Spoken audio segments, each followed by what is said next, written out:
Dear learners, welcome back to the GST course. In 14th and 15th week of the course, we are going to involve in reviewing the discussions and concepts covered during last 13 weeks. Let's review the discussions made during the first week sessions of the course. In the first session of the first week, we started with an overview of the background, history and fundamentals of indirect taxation. We looked the importance of GST in eliminating the loopholes of earlier taxation system in India. The major loopholes were administrative burden to the government, complex tax structure, cascading effect of tax, multiple regulatory authorities and taxation legislation and so on. And also we took the bird eye view on the role of GST in making the country as a single common market with one nation and one taxation concept. We also talked about the benefits of implementing GST in Indian scenario to various stakeholders such as business community, customers and public at large. In the second session of the first week, we discussed on the history of taxation in India. The history of taxation had given the bird eye view on the taxes in ancient India, where taxes were levied both in cash and in kind.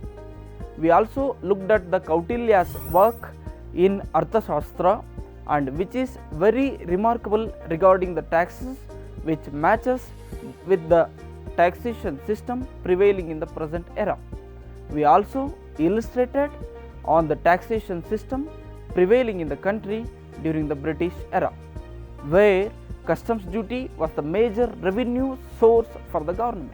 The Sea Customs Act 1878 and the Tariff Act 1934 were the important enactments in this period. We also gathered the idea on the taxation system prevailing in the country during the post-independence era, such as Excise Duty Act 1944, Customs Duty Act 1962, Service Tax Rules 1993 and 1994, etc. Finally, we also looked at the taxation system in modern era, that is New Comprehensive Taxation System, that is GST, which was implemented on 1st July 2017 to remove the barriers and problems faced in all other earlier indirect taxes. In the third session of the first week, we analyzed various constitutional provisions in relation to indirect taxation system. We looked the role of constitutional support in defining the rights, duties and responsibility of the government in collecting taxes and apportioning the collected taxes among center and states. We also looked at the articles 245, 246 and 265 of the Constitution of India and their significance in providing the taxation rules, procedures involved in levy and collection of taxes by both state and central government. In the last session of the first week, we looked on the concept of public revenue, public expenditure and public debt while illustrating on public finance.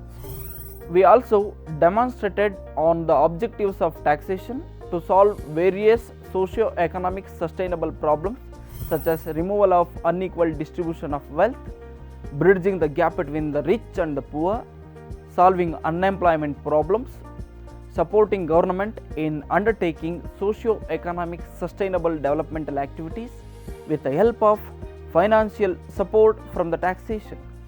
We also illustrated the principles of taxation such as fairness, equity, transparency, redistribution of taxes for the socio-economical welfare. Finally, we concluded the first week of GST sessions by gaining the strong theoretical knowledge of indirect taxation system of the country.